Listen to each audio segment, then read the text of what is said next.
comment réagir face à une crise d'angoisse. Donc c'est un sujet un petit peu particulier et dont je voulais vous parler parce que ça peut être des choses qui nous concernent tous. Hein. Moi, ça m'arrive de temps en temps d'avoir des petites peurs comme ça, des angoisses, des trucs qui viennent et c'est vraiment pas agréable, mais c'est important de savoir comment gérer cette situation et comment la vivre le plus sereinement possible. Parce qu'en fait, on peut pas ne pas la vivre, on peut pas la rejeter, cette émotion, parce qu'elle fait partie de nous, hein, un petit peu comme la peur, ça fait partie de la vie, la tristesse, ça fait partie de la vie. Ce sont des choses en fait qui montrent qu'on est des êtres humains.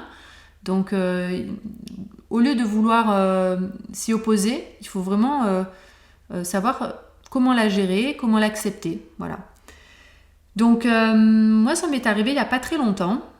C'est vrai qu'avec tout ce que j'ai mis en place récemment, notamment mes formations en ligne, etc., c'est beaucoup de travail en amont et quand ça doit sortir, c'est une grosse pression et on se pose beaucoup de questions. Est-ce que ça va fonctionner? Est-ce que j'ai bien fait? Est-ce que... Voilà, il y a tout plein de questions qui peuvent venir et qui peuvent faire qu'on a une petite crise d'angoisse quand même, là, qui vient discrètement.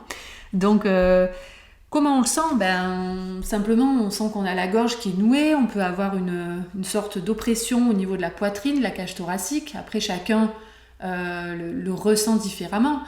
Après, crise d'angoisse, il y a différents degrés. Hein. On n'est pas forcément allongé par terre en mode je vais mourir. Hein. Ça peut être simplement une sorte d'étranglement. C'est déjà quand même pas mal violent, je me rends compte en le disant. Bref, chacun le ressent différemment. Mais moi, ma solution pour quand ça peut m'arriver, c'est simplement d'accueillir en fait, d'accepter cette émotion, d'accepter que c'est là en ce moment. Voilà, je cherche pas à me dire non, tout va bien, moi je fais pas de crise d'angoisse. Non, j'accepte. Donc pourquoi pas aller se prendre une douche et visualiser cette émotion, voilà, qui est là. Ok, je t'ai vu, je t'accepte, maintenant tu peux partir. Je te remercie, tu peux partir. Et visualiser cette émotion qui s'en va avec l'eau de la douche. Voilà, on respire profondément, on l'accueille et on la laisse partir. C'est tout. Voilà, on n'a pas besoin de la garder 100 ans. Hein. On sait que de toute façon, elle est là. Il faut qu'elle parte. Donc, on l'accepte et on la laisse partir. C'est vraiment, à mon sens, la meilleure façon de faire parce que plus on va nier, souvent on a une espèce de... Je sais pas si c'est de l'orgueil ou si c'est qu'on voit pas les choses en face, je ne sais pas, mais... à se dire non, moi je vais bien en fait, moi je fais pas de burn-out, moi je fais pas de dépression, moi je vais bien, je suis un rock, je sais faire 50 000 trucs à la fois.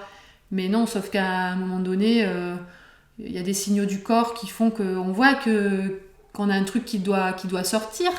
Donc encore une fois, on est tous des êtres humains, donc c'est pas grave, ça fait pas de nous quelqu'un d'instable ou quoi que ce soit. C'est juste que voilà, on a une émotion à un moment donné, elle est là, on l'accueille, on l'accepte. Et moi, à la limite, je suis heureuse quand ça peut arriver parce que ça prouve que je suis capable de le voir, que je suis capable de l'accepter, de l'accueillir et de la laisser partir. Donc, en fait, je travaille sur moi, je me libère petit à petit.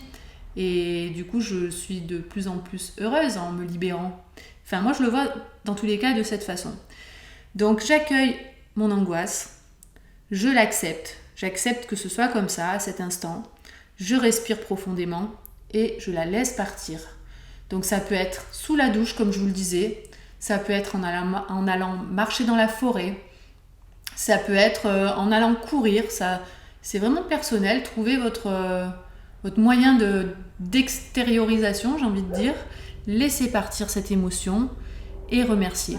Ce que vous pouvez faire aussi, qui est bien, qui accompagne bien la lithothérapie, c'est d'utiliser une pierre. L'améthyste, c'est une très bonne pierre en cas de crise d'angoisse. C'est vrai que c'est une pierre qu'on utilise pas mal pour l'émotionnel. Elle est très large, elle nous aide pour plein de choses. Une que j'utilise moi personnellement, c'est la lépidolite.